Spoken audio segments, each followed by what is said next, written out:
4 വർഷത്തിലൊരിക്കൽ പൂത്തു തളിർത്ത് കായ് വിളരുന്നൊരു മരമുണ്ട് ഫുട്ബോൾ ലോകത്ത്. കാൽപന്തിന് ചുറ്റും ഓറഞ്ച് നിറം പടരുന്ന മാന്ത്രിക ലോകം. ഒരു മാസക്കാലം അവർ ആ രുചിയിൽ ഉന്മാദികളാകും. പക്ഷേ അന്തിമമായി വിള കൊയ്യുന്നത് മറ്റാരെങ്കിലുമായിരിക്കും. ലോകത്തെ ഏറ്റവും മനോഹരമായി ഫുട്ബോൾ കളിച്ചിട്ടും എണ്ണം പറഞ്ഞ താരങ്ങൾ അനവധിയുണ്ടായിട്ടും ഡച്ച് ഫുട്ബോളിൻ്റെ തലവരയാണത്.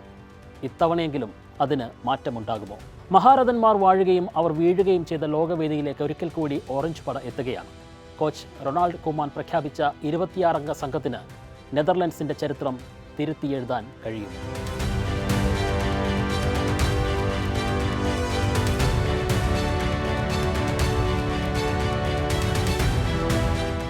എൻ്റെ ടീമിൽ ഗോൾ കീപ്പറാണ് ആദ്യത്തെ ആക്രമണകാരി, സ്ട്രൈക്കറാണ് ആദ്യത്തെ പ്രതിരോധ താരം. ഒരു ടീമിലെ എല്ലാവരും മുന്നേറ്റക്കാരും പ്രതിരോധ നിരയുമാണ്. മൈതാനത്ത് ഏത് പൊസിഷനിലും ഏത് താരവും മാറിക്കളിക്കുന്ന ടോട്ടൽ ഫുട്ബോൾ എന്ന ആശയത്തിൻ്റെ ഉപജ്ഞാതാവായിരുന്ന യോഹാൻ ക്രൈഫ് തൻ്റെ ടീമിനെക്കുറിച്ച് പറഞ്ഞ വാചകമാണത്.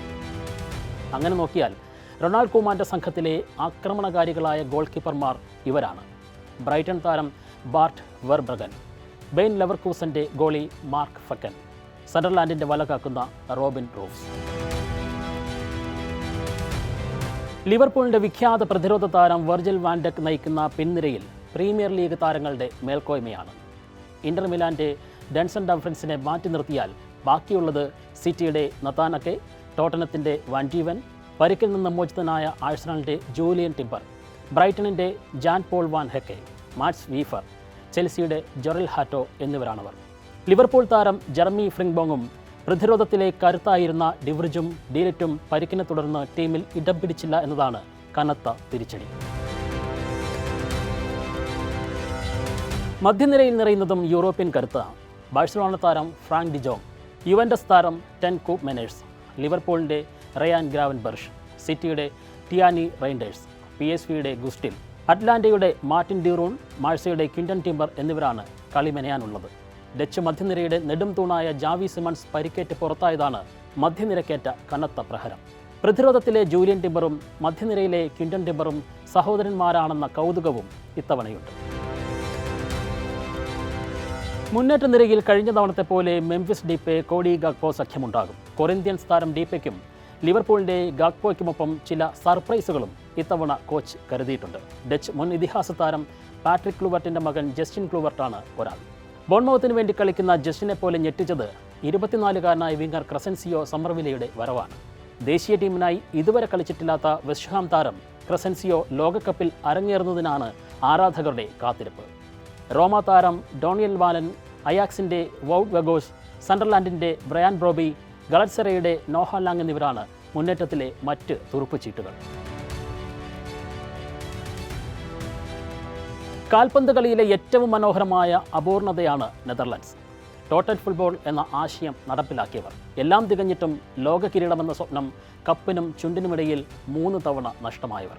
1974-ലും 1978-ലും ഇതിഹാസ താരം യോഹാൻ ക്രൈഫിൻ്റെ സംഘം ഫൈനലിൽ വീണു. 2010-ൽ മൂന്നാമതും ആ കിരീടം അവരെ മോഹിപ്പിച്ചു കടന്നു കളഞ്ഞു. മറ്റു പലപ്പോഴും നോക്കൌട്ട് മത്സരങ്ങളിൽ ഷൂട്ടൌട്ട് എന്ന കടമ്പയിൽ തട്ടി വീണു. എണ്ണിപ്പറയാൻ താരങ്ങൾ ഏറെയുണ്ടായിരുന്നു. ഡച്ച് ഫുട്ബോളിൻ്റെ സുവർണ തലമുറയിൽപ്പെട്ട യോഹാൻ ക്രൈഫ്, ജോണി റബ്, റെൻസൺ ബ്രിങ്ക് തുടങ്ങിയവർ. 80-കളിലും 90-കളുടെ തുടക്കത്തിലും കാൽപന്താരാധകരെ ത്രസിപ്പിച്ച മാർക്കോ വാൻ ബാസ്റ്റൺ, റൂഡ് ഗുളിറ്റ് മുതലായവർ. മനോഹര പാസുകളുടെയും ടച്ചുകളുടെയും ഉസ്താദായിരുന്ന 1998 ലോകകപ്പിൽ അർജന്റീനയ്ക്കെതിരെ ഫുട്ബോൾ ചരിത്രത്തിലെ മാന്ത്രിക ഗോളുകളിലൊന്നിനുടമയായ ഡെനിസ് ബെർഗാം. ആ ലോകകപ്പിൽ സെമി വരെ എത്തിക്കുന്നതിൽ നിർണായക ശക്തിയായ പാട്രിക് ക്ലൂവർട്ട്. 2000-ന് ശേഷം പുതുതലമുറ താരങ്ങൾ അവരുടെ സ്വപ്നങ്ങളെ ചിറകിലേറ്റി. 2006 മുതൽ 2014 വരെ അവരുടെ ലോകകപ്പ് സ്വപ്നങ്ങൾക്ക് നിറം പകർന്ന Arjen Robben, Wesley Sneijder, Robin van Persie മുതലായവർ. 2010-ൽ ഫൈനലിലും 2014-ൽ സെമിയിൽ വീണ് 3-ാം സ്ഥാനക്കാരാവുകയും ചെയ്ത അവർ 2018-ൽ യോഗ്യത നേടിയതുമില്ല. 2022-ലെ കഴിഞ്ഞ ലോകകപ്പിൽ അർജന്റീനയെ പിന്നിൽ നിന്ന് പൊരുതി ഒപ്പം പിടിച്ചിട്ടും ക്വാർട്ടറിലെ ഷൂട്ടൌട്ടിൽ മടങ്ങേണ്ടി വന്നവരാണ് ഡച്ചുകാർ. ഞങ്ങൾ ജയിക്കാൻ വേണ്ടിയാണ് ലോകകപ്പിനെത്തുന്നത്. ഫേവറേറ്റുകളുടെ കൂട്ടത്തിൽ ഹോളണ്ട് ഒരുപക്ഷെ ഉണ്ടാകില്ല. എന്നാൽ ആരെയും ഞെട്ടിക്കാൻ തക്ക കളിമികവ് തൻ്റെ ടീമിനുണ്ടെന്നാണ് കോച്ച് റൊണാൾഡ് കൂമാൻ പ്രതികരിച്ചത്. സെറ്റ് പീസുകൾ ഗോളാക്കി മാറ്റാൻ കഴിയുന്ന നിരവധി താരങ്ങളെ സംഘടിപ്പിച്ചാണ് കൂമാൻ ടീമിനെ ഒരുക്കിയത്. കഴിഞ്ഞ കാലത്തൊക്കെ വേട്ടയാടിയ ഷൂട്ടൌട്ടിലെ ശാപം കഴുകിക്കളയുക എന്നതാണ് ലക്ഷ്യം. ജപ്പാനും സ്വീഡനും ടുണീഷ്യയും ഉൾപ്പെട്ട ഗ്രൂപ്പിൽ നെതർലൻഡ്സ് വെല്ലുവിളി നേരിടുന്നുണ്ട്. ഡച്ചുകാർക്ക് ഫുട്ബോൾ വെറുമൊരു വിനോദമല്ല, അതൊരു ശാസ്ത്രവും കലയുമാണ്. അവർ കിരീടങ്ങൾ നേടിയിട്ടില്ലായിരിക്കാം, പക്ഷേ അവർ ലോകത്തിൻ്റെ ഹൃദയം കീഴടക്കിയിട്ടുണ്ട്. ഫുട്ബോളിലെ ഏറ്റവും മനോഹരമായ അപൂർണതയാണ് നെതർലൻഡ്സ്. ദൗർഭാഗ്യങ്ങളുടെ പരകോടിയിൽ ഡച്ച് ഫുട്ബോളിനെ അടയാളപ്പെടുത്തിയ യോഹാൻ ക്രൈഫിൻ്റെ വാക്കുകളാണത്. 3 തവണ കൈയകല നഷ്ടമായ കിരീടം നേടി പൂർണ്ണത കൈവരിക്കാൻ ഡച്ച് പടയ്ക്കാകുമോ എന്നതാണ് നാം കാത്തിരിക്കുന്ന ചോദ്യം. കാലം അതിന് ഉത്തരം നൽകും.